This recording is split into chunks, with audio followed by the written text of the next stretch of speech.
Today we're going to put in a new sending unit for the Acoord. Should work for a 98 to I think a 2002. This is a 2.3. First thing you're going to want to do, pull that lever right there, which lowers the rear seat. It's just easier to get to. And then there's 3 golden bolts around there. You're going to want to take those out. Once I get the seat and the screws out, I'll come back and show you what's in there. Wanted to show one other thing. I'm in the back seat, about to take the screws out. These are the only tools you're going to need. 1/4 inch extension and an 8mm. And this is just a multi Phillips flat blade type of thing. But those 3 screws you'll take out. And once I get the done with the lid up, you see that connector there? There is a tab on the other side. I'll try to get it here.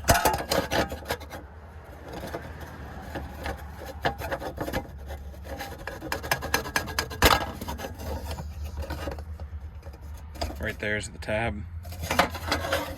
I push this rubber thing out.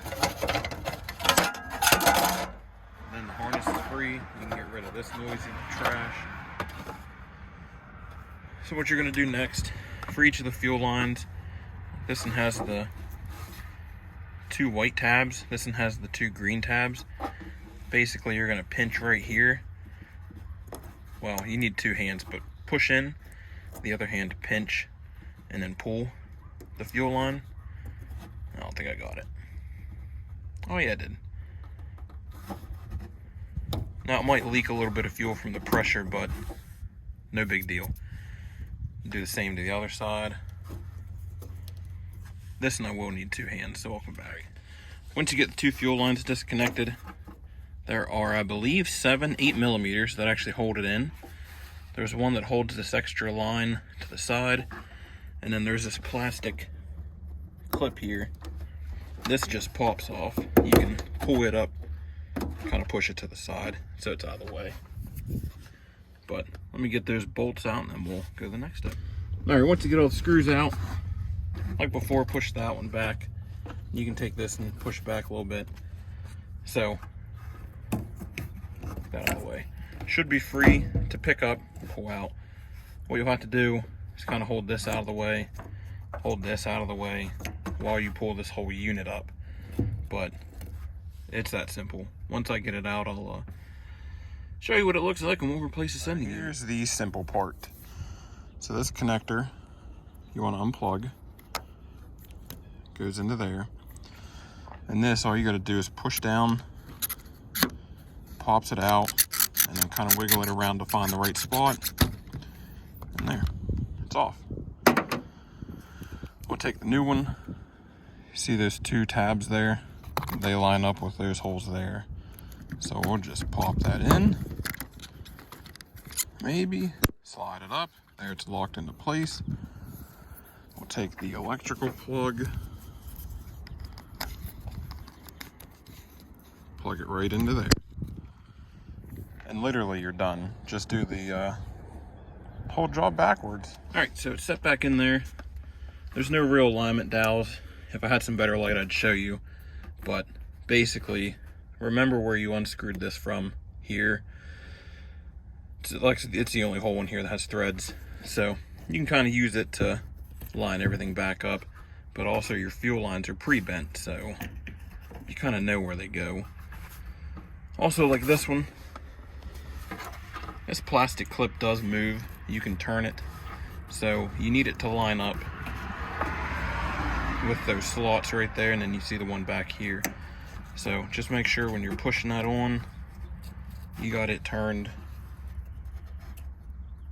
so that when you push this on,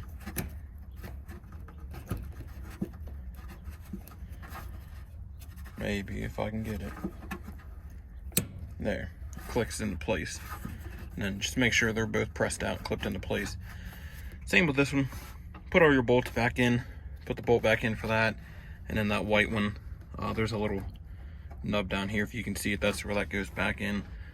But once I get these bolts in, all the lines hooked up, we'll go see if it fixed it. All right, so this is what it should look like all back together. Of course, I don't have the plug in because I don't have the metal cover on. I haven't put it through there, but put the plug back through, push the rubber grommet here, back into the hole for it, and then just those 3 screws around it. Probably a few words of caution. You know, as you can tell, mine's dirty. I don't really care, but if you are afraid of getting anything in your gas tank, you know, clean up the area as best you can. Wash it out if you need to with some very little soap, or very little water. Just, you know, try to not get anything in the tank. But living where I live, it's kind of hard to keep a tank clean, especially where this is located. The only thing you have to remove from the car is, like you can see, I'm in the back seat. This is up towards the back seat, so the spare tire and all that trash that I have can stay in here. So there's just that cargo cover that sits here. You can remove, and once you remove that, everything's pretty easily accessible. The fasteners, I'd imagine, I'm sure they have some sort of torque rating. If you're not comfortable torquing smaller things like that, or if you feel as though you might break it or something, then by all means look those torque specs up and go by the manufacturer specifications. But I feel comfortable just hand tightening them to what I feel is sufficient, good and tight. But let me get that cover back on, plug it in, and then we'll go up to the dash to see if it actually fixed it. Bad news.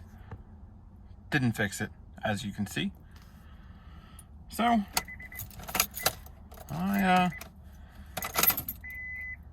it don't do nothing.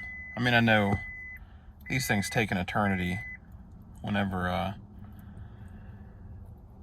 you fill the tank up and it's got to move, but it's been sitting here for probably 10 minutes with the key on, hasn't done nothing. So I'd imagine it's bad. The gauge itself is bad. All the wiring and everything for it, fuse, everything is it's fine for it, but the gauge itself still isn't working.